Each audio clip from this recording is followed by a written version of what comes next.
오토 매장을 시도해본 모든 사장님들이 대부분 해결하지 못하는 고민이 있습니다. 직원들이 내 마음처럼 움직여주지 않아요.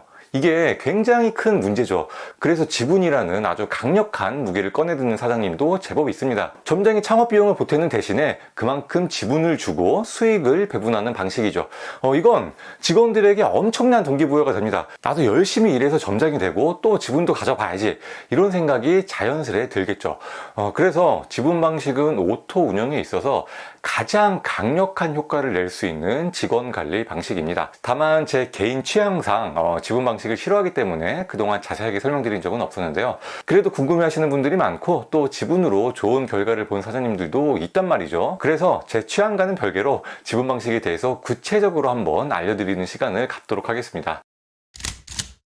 지분 배분 방법, 지분의 문제점, 그리고 그 문제점의 해결책까지 순서대로 말씀드릴게요. 먼저 지분 배분 방법인데요. 이건 정해진 규칙이 있는 건 아니지만 제가 조사했던 수십 가지 사례를 바탕으로 가장 많이 사용되는 방식을 말씀드릴게요. 기본 틀은 이렇습니다. 점장이 창업 자금의 10%를 투자했다면 10%의 수익을 배분받는다. 급여는 물론 별도로 또 받는 거고요. 적자가 났을 때도 마찬가지로 적자분의 10%만큼 뱉어내는 겁니다. 매장을 팔 때도 같은 개념이에요. 창업비용보다 더 많은 돈을 받고 팔았다 그러면 남은 돈의 10%만큼 수익으로 가져오는 거고요. 만약 매장이 망해서 창업비용을 싹 다 날렸다 그러면 점장의 창업비용도 싹 다 날아가는 거죠. 수익만 가져가는 게 아니라 리스크도 함께 가져가는 겁니다. 지분을 보통 어느 정도까지 주냐면 점장에게 50%까지 주는 경우도 봤어요. 하지만 이건 흔치 않은 케이스고요. 보통 한 매장당 지분을 10%에서 30% 정도까지 주는 경우가 많더라고요. 지분을 주는 경우는 보통 이래요. 한 매장에 에이스 직원이 있잖아요. 그 직원이 신규 지점 오픈할 때 점장으로 가면서 그 신규 지점에 지분을 넣는 거죠. 경우에 따라서는 직원 2명이 신규 점장에 점장, 부점장으로 가면서 둘이 함께 지분을 넣는 경우도 제법 있고요. 지분 배분 방법 자체는 좀 뻔하기 때문에 이 정도로 설명드리고요. 다음으로 많이 겪는 문제점들에 대해서 말씀드릴게요. 첫 번째로 가장 큰 문제이면서도 흔하게 벌어지는 문제가 바로 적자 문제입니다. 매장을 2-3개 정도까지는 연속으로 성공을 하더라도 5개, 10개까지 한 번도 실패하지 않는 건 거의 불가능한 일이거든요. 그런데 적자가 나면 사장과 점장이 관계 유지하는 게 거의 어렵습니다. 점장 입장에서는 전 재산 걸고 시작한 건데 되려 생계가 어려워진 거잖아요. 그럼 사람이 생각이 무조건 달라집니다. 은인으로 생각했던 사장이 원수처럼 느껴지는 거 한순간이에요. 적자가 나면 점장은 처음엔 이것저것 뭔가 시도를 합니다. 근데 자리 잘못 잡아서 장사가 안 되는 걸 극복할 수 있는 점장은 없어요. 그건 사장도 극복을 못하는 거고요. 뭘 해도 안 되면 그 다음으로는 비용 절감을 무리하게 하게 됩니다. 재료도 줄이고 인건비도 무리하게 줄여보고요. 그럼 매장 퀄리티가 또 떨어지잖아요. 그러니까 사장이 비용 절감하지 말라고 하겠죠. 그럼 또 점장은 섭섭한 감정이 듭니다. 이렇게 되면 점장은 전 재산을 걸었는데 적자가 나고 있고 마음대로 비용 절감도 못하고 적자분을 계속 감수해야 되는 상황.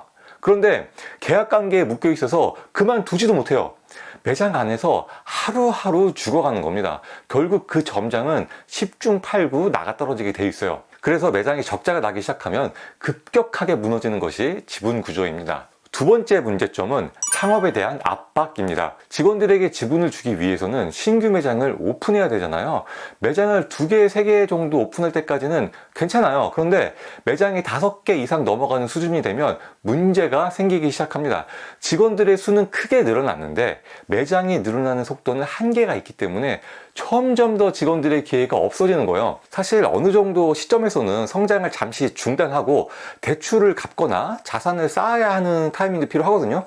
그런데 지분 구조는 그렇게 쉬워가기가 쉽지 않아요. 직원들이 지분 때문에 열심히 일하고 있는데 내가 한동안 창업을 안 하고 집을 사봐요. 그건 직원들 입장에선 상당히 실망스러운 일입니다. 사장이 집 산 것 때문에 직원들은 앞으로 몇 년을 더 기다려야 할지 몰라요. 직원들 멘탈이 훅훅 떨어집니다. 그래서 창업을 쉬지 않고 해야 한다는 압박감이 강해지고요. 잘못하면 창업 중독에 걸려서 창업을 못 끊는 상황까지 벌어지는 겁니다. 이렇게 건전하지 못한 재정 상태로 무리하게 확장을 하다가는요, 위기가 닥쳐왔을 때 한 방에 훅 갈 수 있습니다. 이러한 문제점들이 있다 보니까 매장이 4개에서 5개 정도로 꽤 늘어난 시점에서는 대부분의 사장들이 지분 방식을 중단하고 싶어 해요. 그런데 이걸 중단하는 게 굉장히 까다롭습니다. 사장은 엄청난 고민에 휩싸이게 되죠. 이제부터 더 이상 지분은 없다, 이렇게 선언하면 그동안 그것 때문에 열심히 일한 직원들 입장에서는 엄청난 배신감이 들 수밖에 없겠죠. 그런 직원들이 다 떠나고 물갈이가 된다고 해도 문제는 남아 있습니다. 기존 관리자급 직원들은 지분이 있잖아요. 그런데 새로운 직원들은 아무리 열심히 해도 지분을 못 받는데요. 그럼 그 직원들이 관리자급들을 리스펙하고 따를 수가 있을까요? 관리자 너는 지분을 받았으니까 열심히 하지. 나는 아무리 열심히 해도 어차피 월급밖에 못 받는데 내가 왜 열심히 해? 너나 열심히 하세요. 이런 마음이 들거든요. 그래서 통제가 어려워집니다. 그렇다고 기존 직원들의 지분을 빼앗을 수도 없는 노릇이고 이도 저도 못하는 난처한 상황이 되는 거죠. 그럼에도 불구하고 지분 방식의 부작용을 최대한 줄일 수 있는 해결책이 있습니다. 첫 번째로 지분의 비중을 점차 줄여나가는 방법입니다. 지분은 어차피 계속 갈 수가 없어요. 지분이라는 게 사업 초창기에는 큰 효과를 발휘하기도 하고 어느 정도 관리도 되거든요. 그런데 매장 100개, 1000개 넘어가는데 100명, 1000명에게 지분을 다 줄 수는 없는 겁니다. 어느 순간에는 무조건 딱 끊고 가야 돼요. 그런데 앞서 말씀드린 것처럼 더 이상 지분 없다, 이렇게 무썰듯이 끊어버리면 충격이 너무 크겠죠. 그래서 지분은 약속된 직원까지만 챙겨주고요. 그 이후부터는 전체적인 점장의 급여 수준을 확 올릴 필요가 있어요. 예를 들어 기존 점장들이 지분을 넣고 받을 수 있는 수익과 급여를 합치면 월 평균 700만 원 정도 되는 거예요. 그럼 앞으로 새로운 점장은 지분이 없는 대신 월급을 600만 원 정도로 책정해서 주는 거죠. 그럼 급여 자체가 워낙 높고 기존 점장과 소득 차이가 100만 원 정도밖에 안 나니까 새로운 점장도 불만이 별로 없겠죠. 오히려 지분으로 목돈을 안 넣어도 되니까 더 좋아하는 직원도 많을 겁니다. 그런데 이런 구조로 스무스하게 전환을 시키려면요, 기존 점장들이 지분을 너무 많이 갖고 있으면 곤란합니다. 만약에 기존 점장들이 지분을 50% 갖고 있으면서 월 소득이 막 1000만 원, 2000만 원 이런 거예요. 그러면 그 수준에 맞춰서 신규 점장들 급여를 줄 수가 없거든요. 반면에 기존 점장들의 지분이 10%에서 20% 정도 되고 소득 수준은 500만 원에서 700만 원 정도다. 이 정도면 그나마 원활하게 급여 체계로 전환을 할 수가 있겠죠. 처음부터 이런 걸 고려해서 지분 구조를 만들어 놓아야 합니다. 두 번째 해결책은 지분 계약서를 타이트하게 작성하는 방법입니다. 사업 초창기에는 사실 사장과 점장이 형동생 하면서 어떤 고난과 역경이 와도 함께 헤쳐나갈 것 같잖아요. 그러다 보니까 계약서를 안 쓰거나 최소한으로만 쓰는 경우가 많거든요. 이렇게 하면 나중에 반드시 문제가 생깁니다. 나중에 신뢰관계가 깨지면서 막 나가는 점장도 상당히 많아요. 그래서 계약서를 진짜 타이트하게 써야 되는데요. 지각 시, 결근 시에 어떠한 페널티가 있다부터 해서 가장 심각한 게 매장 문을 못 여는 경우잖아요. 매장 문을 못 열면 어떠한 페널티가 있고 몇 회 이상 문을 못 열면 계약 해지다. 이렇게까지 써놓을 필요가 있고요. 특히 점장의 가실로 인해 계약 해지 시 점장 지분의 50%는 돌려주지 않는다. 이런 식으로 페널티에 대한 내용을 구체적으로 적어 놓는 게 좋습니다. 그래야 유사시에 점장이 통제가 돼요. 그냥 이렇게 생각하시면 편합니다. 우리 매장에서 가장 일 못하는 직원 있잖아요. 만약 그 직원하고 계약하면 어떻게 계약서를 쓸까? 그렇게 접근을 하세요. 그러면 시시콜콜한 것까지 다 계약 조항에 넣을 수 있을 겁니다. 그리고 계약서를 작성했으면 반드시 지키세요. 예를 들어 점장이 1분을 지각했다고 하더라도 지각에 대한 페널티를 정해놨다면 절대 봐주는 거 없이 그 즉시 페널티를 줘야 합니다. 조그만 거 하나라도 봐주기 시작하면 나중에 완전히 죽도 밥도 안 됩니다. 봐줄 것 같으면 계약서에 그 내용을 아예 쓰지 말던가요. 계약서에 쓴 이상 피도 눈물도 없이 무조건 지키는 겁니다. 세 번째 해결책은 반드시 성공하는 것입니다. 지분 방식의 최대 단점은 매장이 적자가 나면 답이 없다는 거예요. 순식간에 매장도 잃고 사람도 잃습니다. 저도 지금 9개 매장을 운영하고 있지만 그 전에 서너 개 매장은 적자가 나서 문을 닫았거든요. 코로나 때는 한동안 모든 매장이 다 적자가 나기도 했고요. 그때 만약 우리 점장들에게 지분이 있었다면 아마 저는 많은 직원들을 잃었을 테고요.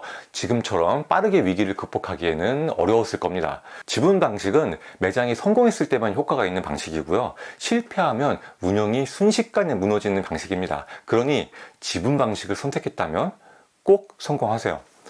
마지막 네 번째 해결책은 제 개인적인 취향을 그래도 한 번 더 말씀드릴게요. 여간하면 지분 방식은 하지 마세요. 저는 이렇게 생각해요. 모든 사업은 망했을 때를 기준으로 계획을 세워야 한다라고요.